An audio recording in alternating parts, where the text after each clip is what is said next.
ba Kizigenza muri karitsiye. Aha duhuye n'umuvandimwe aratangira abibwira. Nitwa Nsengimana Rashid. Ku kabyiniro bakita baguhira ihe zina? Banyita izina Tokeyimani. Kuki- Abakunda gukoresha biyare cyane. Kuki bakwise Tokenimani? Tokeyimani ni izina ry'ikaritsiye. Ni izina ry'ikaritsiye. Ikaritsiye. Ryavuye kuki? Ko nakundaga gukoresha ibintu bijyanye na biyare cyane cyane bityo ukuntu bamamagara Tokeyimani mu karitsiye.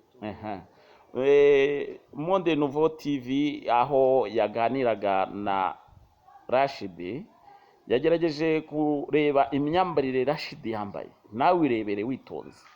Hera ku nkweto uzamuke uragera kuri t-shirt, umukandara, urebe karuvati, urebe icyo bita ikoti n'agapfukamunwa. Nawe ubwawe urebye wasanga ibi bintu bidakunze kwambarwa.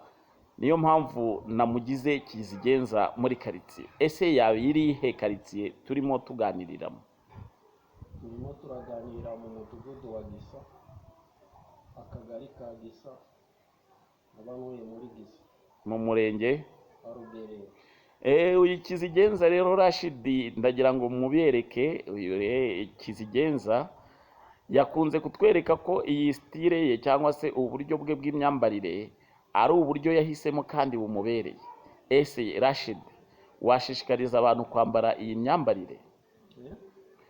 Inshuti yanjye nk'ibisanzwe nabimushishikariza kenshi cyane kubijyana mu makwa ahantu, kuko iyi style yanjye mbonaga ariyo sawa, mbona bijyanye n'uko biteguye kubivana mu rugo mbyambaye ngiye gusura umushuti yanjye. Mushuti yawe yaba ari umukobwa yaba ari umuhungu? Bishoboka kuba yaba ari umukobwa. Ubwo rero nkurikije uko mbibona Rashid mureba aha ngaha ni umusore ufite imyaka mike cyane, ariko muri rusange yashimishijwe n'iyi myambarire. Ese ye niki wamuvugaho? Twandikire kandi ukore sabone kuri iyi channel yacu, ukomeze ukurikire abasitari bari kugenda baduka mw'ibi bihe byacu. Ikaze.